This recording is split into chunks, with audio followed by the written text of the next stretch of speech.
सर्व शरीर मध्य सार जेते जीव जंतु अछथि सृष्टि रे आपनकर विचार सबथर मनुष्य होची श्रेष्ठ मनुष्य को श्रेष्ठ बोली गणना कराय कारण जहाँ मनुष्य करि पारे ता अन्य के करि पारे नहीं तेणु मनुष्य जन्मर ये जो दुर्लभ शरीर पाइछि किंतु जते बेले आपण देखिबे गोटे छोट पिलाटिया मुंडिया मारे कोनोसी गुरुजन को मुंडिया मारे आपणकर ब्राह्मण पंडित को मुंडिया मारे साधु संत को नमस्कार करे हमें तब कौन आशीर्वाद कर बापा मान पिता गुरुजन जहाँ प्रणाम कला बेला हम पाटे गोटे कथा बाहरी पड़े भल मनुष्य के ए कथा हमें कौन देला कौन यार अर्थ हेउची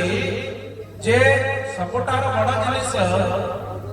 आमे छोटा पिलाटे हो बा जे के हो आसला बेले हम पाटे स्वत बाहरी पड़े भल मनुष्य के काहे ना जते बेले देखिबे अन्य कोनोसी गोटे जीव को जे पचारिबे आपन भाषा रे जति गोटे गाई सोइच लग जाय बजारे तो गाई हो गोटे छेली सोइच लग जाय बजारे तो छेली हो से ता भाषा आपन गाली गाली अरे ये जानि पर मते कथा पचारु किंतु मनुष्य को आमे जते बेले बेले मनुष्य को पचारु जे जे तो भलो मनुष्य के हो अर्थात से को मनुष्य के नाही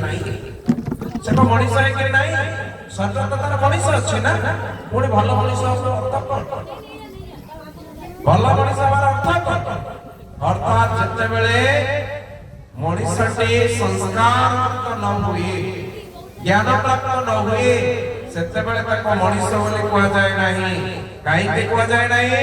ना आहार निद्रा भय तडंच एतत् समाना पशुवीनरा बोले पशु भी खाउते मनुष्य भी खाउते पशु खाउते मनुष्य खाउते पशु मध्य सोचे मनुष्य सोचे पशु भी अत्यंत भय भय जे परिवार भय होते मनुष्य पाखरे भी जे परिवार भय होते पशुटा वंश विस्तार करे मनुष्य के वंश विस्तार करे घुसुरी जति के वंश विस्तार करे मनुष्य को शक्ति सेति के नाही वंश विस्तार कर परिबो ना तेलुड़ी बोकर जति के शक्ति अछि वंश विस्तार करिवार मनुष्य मध्य करता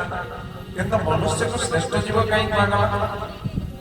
विशेष ज्ञान अधिक ज्ञान कराना हम पाखरे विशेष ज्ञान थवा हेतु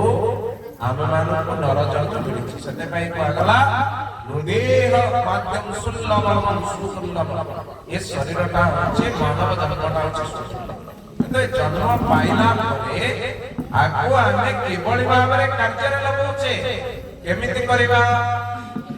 ना ये जन्म को सार्थक करिबा पाई ठीक बाटरे लगेइबा पाई हमको के रास्ता देखाते तार परपद एना बे गुरु कर्णा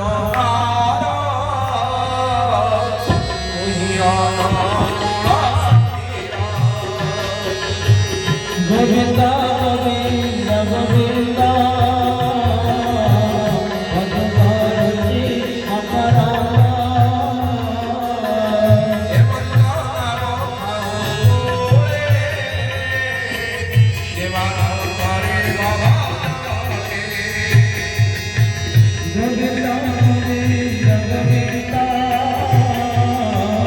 भगवान जी हमारा बड़े बड़े सुंदर शरीर पाइछे सिना किंतु से शरीर को कार्यकारी ठीक बाटे लगेबा पाई जणे लोकर मार्गदर्शन दरकार जाका नाम अछि गुरु जाका हमें गुरु बोली पूजा करंती एवं गुरु बोली आश्रित होती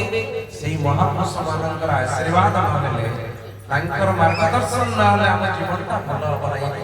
सब जानि छै।